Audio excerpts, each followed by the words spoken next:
ना मैं अपने रूम पे सोई हुई थी और मैं मतलब 12 बजे हुए थे और मैं अपने रूम पे मतलब मेरे रूम के बाहर गेट भी लगा था और लॉक भी लगा था सर। चाबियाँ भी मेरे पास थी तीनों, पर वो लड़के पता नहीं कहाँ से आए। एक लड़के ने मेरी खिड़की विंडो के बाहर खड़ा था, उसने विंडो का दरवाज़ा खोला। मैंने विंडो को लॉक नहीं किया हुआ था, विंडो का दरवाज़ा खोला, फिर उसने दरवाज़ा तोड़ने की कोशिश की। उसके बाद दरवाजे को धक्का मारा। उसके बाद मैंने बचने की कोशिश की तो मेरे को बोलता क्या बोलते मेरे से पैसे वगैरह ले ले, 5,000 या 10,000 जितना लेना। मुझको सुरक्षा बचने के लिए बाहर निकलने के लिए चाहती थी ना, मैं चाहती थी कि मैं टैश ना करूं। सर जैसे ही मैं नीचे पौड़ियों पे भागने की कोशिश की तो सर वो मेरे पीछे आ गया और सर जैसे मैंने नीचे वालों को आवाज़ देने की कोशिश की उसने मेरा मुंह ढक दिया और गला घोटने लगा।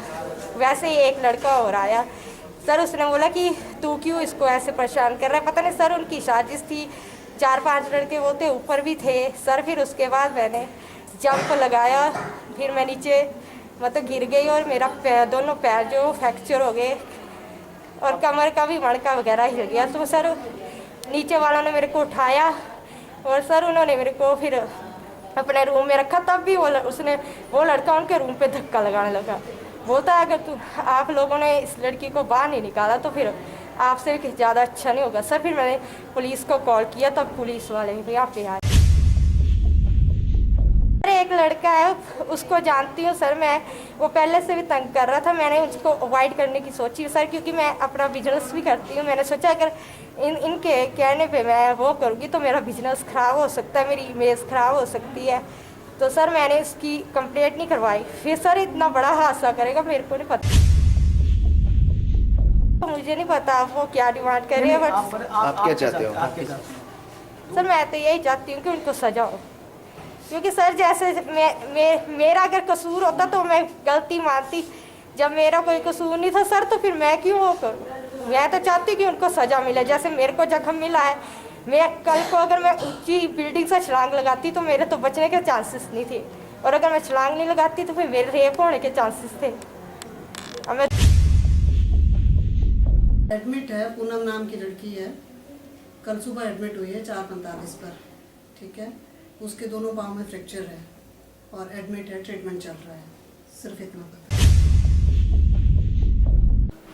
22-23 नवंबर की रात को लगभग 12 बजे 100 नंबर पे हमें इंफॉर्मेशन आई थी कि टिक्कर में किसी लड़की के कमरे में जो है कोई लड़के घुसे हैं। तो इस पे जो है पुलिस तुरंत मौके पे गई और जब तथ्यों को जाना तो पता चला कि एक लड़की जो वहाँ पे किराए के मकान में रहती है उसके कमरे में किन्हीं 2 लड़कों ने घुस के उसके साथ ज़बरदस्ती करने की कोशिश की है। लड़के मौका से भाग गए थे। लड़की की स्टेटमेंट पे पुलिस ने जो है 452, 354A, 34 IPC में केस दर्ज कर लिया है और लड़की जो है हॉस्पिटल में भी एडमिट है और इसमें फर्दर जो है इन्वेस्टिगेशन चल रही है। पिछली रात को लगभग 8:30 बजे हमें इन्फॉर्मेशन आई थी कि लमरू में एक मिस्टर विपिन शर्मा है, उन्होंने जो है कोई 2 व्यक्ति जो चोरी की तार लेके जा रहे थे उनको पकड़ा है। उनमें से एक व्यक्ति को पकड़ा है, एक मौके से भाग गया। तो उस पर जो है पुलिस की टीम मौके पे गई थी और इस व्यक्ति को, जिसका नाम विजय कुमार है, बलोह का रहने वाला है, बोरंज का, इसको जो है 379, 34 IPC के तहत जो है मुकदमा दर्ज करके अरेस्ट कर लिया गया।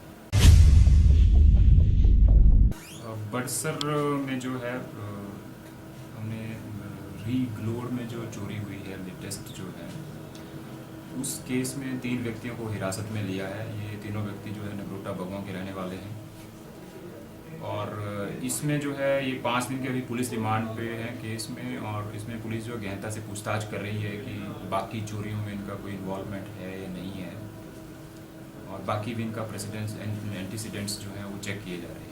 मतलब सर ये जो चोर हैं सर क्या चोरी करते हुए पकड़ गए? जिस केस में हमने इनको अरेस्ट किया है उसमें कैश और ज्वेलरी जो है व्यक्ति के घर से चोरी हुई थी। तो उसके बाद हम इसमें जो है केस में इन्वेस्टिगेशन कर रहे थे तो किसी उस पर क्लू के आधार पे इनको जो अरेस्ट किया गया। पिछले कुछ समय में जो चोरी की घटनाएं कुछ हुई हैं सब डिवीज़न बड़सर में, जो कुछ घटनाएं हुई हैं उसको देखते हुए एक पूरे डिस्ट्रिक्ट को जो है डेली जो है नाके लगा के सील किया जाता है और इस तरह के कोई भी असामाजिक तत्व जो है उन पर कड़ी नज़र रखी जा रही है। मेरे लोगों से भी अनुरोध है कि अगर उनके अक्रॉस कोई भी ऐसा कुछ भी होता है तो प्लीज़ वो पुलिस को कॉन्टैक्ट करें, बेझिझक कॉन्टैक्ट करें, 100 नंबर पे कॉन्टैक्ट करें या हमारी SMS सर्विस का जो नंबर है 9459100100 उस पर कॉन्टैक्ट करें। टेलीफोन की तार होती है उसको जो है चुरा के ले जा रहा है। बर्न यूनिट ऐसा है, हमारे मेडिकल कॉलेज आ रहा है, एडिशन अल्ट्रेशन हो रही है, तो जो कंपनी वाले थे HSCC के वो आए थे, वो कहते हैं कि अभी मत खोलें क्योंकि अभी उन्होंने नेक्स्ट मंथ ही काम शुरू करना है, इसके ऊपर 2 फ्लोर और उठने हैं। वो पहले भी हमारे चल रहे थे, यहाँ पे हमारा वो बर्न वार्ड है जनरल में, वहाँ पे ही ट्रीट हो रही है। इसमें अभी कंस्ट्रक्शन होनी है इसलिए बंद है। उसमें हमने जो आपकी म्यूनिसिपल कमेटी है ना, इनसे बात करी है कि ये फ्रिक्वेंटली उठाएं उसको, उसमें हम RKS से उनको पेमेंट दे देंगे जो एक्स्ट्रा चलेगा। अब यहाँ पे जल्दी भर तो जाता है, उनको बोला है, EO आए थे, उनसे बात हुई है, अब वो प्रोसेस में है अभी, उनको हमने बोल रखा है कि हम RKS में उनको पेमेंट दे देंगे एक्स्ट्रा। अब हमारे पास तो ऐसा ना, दीप बजाज हैं, वो आए थे, फेंकेंगे तो हम यहीं पे, हमारी सेग्रीगेशन होती है, ठीक है ना, जो वैसे जनरल वेस्ट है वो हम डालते हैं इसमें, वो जल्दी भर जाता है। तो हमने उनसे बात करी थी कि आप अपना ट्रक भेज दें, जो उनकी छोटी गाड़ी आती है, ट्रक तो नहीं आता, आप जो छोटी व्हीकल आती है उसको भेजें, हम उनको पेमेंट दिया करेंगे RKS में। अभी तक प्रोसेस हुआ नहीं है, अभी हमारी मीटिंग हुई थी इसी महीने, तो उनसे बात हुई है। हाल में चल रहे घटनाक्रम के हिसाब से जितने भी आरोप वीरभद्र सिंह जी के ऊपर व्यक्तिगत रूप से भ्रष्टाचार के लगे हैं, उनसे निश्चित रूप से जनता में कांग्रेस पार्टी की और वर्तमान सरकार की साख जो है वो गिरी है, पूरी तरह गिरी है। आलम यह है कि जो यहाँ छुटभैया नेता कांग्रेस के हैं हमीरपुर क्षेत्र में, वो अपना वजूद बचाने के लिए कई प्रकार के हथकंडों का प्रयोग करना उन्होंने शुरू कर दिया है।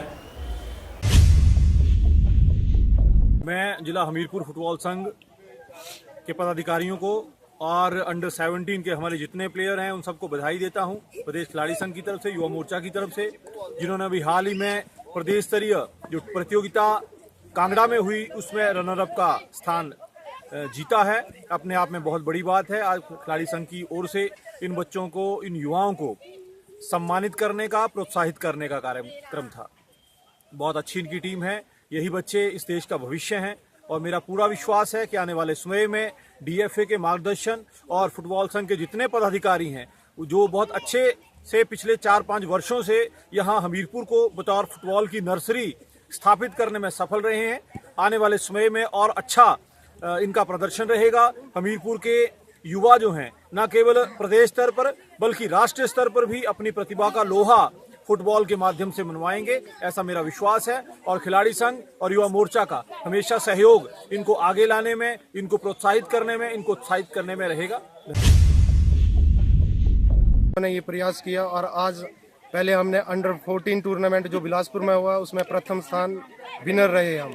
अभी अंडर 17 जो कांगड़ा में हुआ उसमें हम रनर रहे, दूसरे पायदान पे रहे। मैच बहुत ही रोमांचक था। अत्री जी वो आपने देखा नहीं, लेकिन वो मैच जो है हमारा अंतिम क्षण तक चला, पूरा टाइम चला, उसके बाद एक्स्ट्रा टाइम चला, टाई ब्रेकर में हम जाके हारे। वो अब हमारा बैड लक है कि हम टाई ब्रेकर में हार गए, पर फिर भी हमारे बच्चे बहुत अच्छा खेले। हमारे प्रयास और आपके प्रयास और खेल संघ के प्रयास जो है वो उनका सहयोग, और सबसे बड़ी बात ये होती है कि हमारे को बॉलों जैसे खेलने के लिए बॉल और कुछ सामग्री चाहिए होती है, जो DFA का प्रयास भी होता है।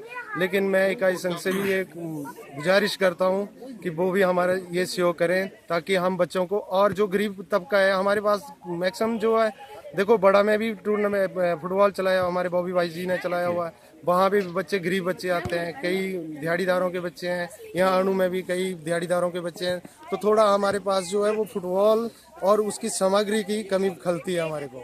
तो आप जो इकाई संघ है, जो भी कोई बड़ा फंक्शन या बड़ी कोई इकाई या खेल संघ की इकाई आपकी है, जैसे प्रदेश खेल संघ है, तो मैं उनसे भी गुजारिश करता हूँ कि जैसे छोटे छोटे जो प्रयासरत हैं, जो प्रयास करके अपनी टीम को A ग्रेड में लेके आए हैं, तो वो A ग्रेड वालों को जो है, जो राशि है उसको थोड़ा बढ़ाएं ताकि हम बच्चों को और सुविधा दे सकें और हमारे बच्चे जो हैं वो अधिक से अधिक फुटबॉल में आ सकें। पीछे सूखा था जब हमारे को कोच भी मिले थे, लेकिन वो इतनी मेहनत नहीं करते थे। अगर वो मेहनत करते तो हम भी कहीं राष्ट्रीय स्तर पे उससे भी ऊपर जा सकते थे। लेकिन हमने फिर अब खुद बीड़ा उठाया, हम भाइयों ने मिलकर खुद भी बीड़ा उठाया कि हम कुछ ना कुछ करके दिखाएंगे, अपने हमीरपुर को, अपने प्रदेश को आगे बढ़ाएंगे। तो हमने इसी प्रयास में एक टीम बनाई है जिसमें हमारे बड़े भाई भी हैं, छोटे भाई भी हैं। हम सब ने मिलकर ये काम शुरू किया। पहली बार मैं अंडर 14 की टीम लेके गया था सुंदरनगर में 2010 में। वहाँ पे मेरा पहला प्रयास था वो, तो वहाँ पे हम रनर अप रहे थे। उसके बाद हमने पीछे मुड़ के नहीं देखा। आज हमारी टीम फाइनल, सेमीफाइनल तक पहुँचती है। सेमीफाइनल हमारा लास्ट पायदान होता है कि कभी हमारा कोई दुर्भाग्य हो जिस कारण हम हार जाएं। लेकिन आज की डेट में हम अच्छा ऊपर जा रहे हैं। अगर हम मेरे भाइयों और सहयोगी जो हमारी DFA है, जो आज जैसे आपका खेल संघ है, उनका भी हमारे साथ सहयोग रहा, तो हम नेशनल स्तर के, राष्ट्रीय स्तर के, अंतर्राष्ट्रीय स्तर के बच्चे निकाल सकते हैं।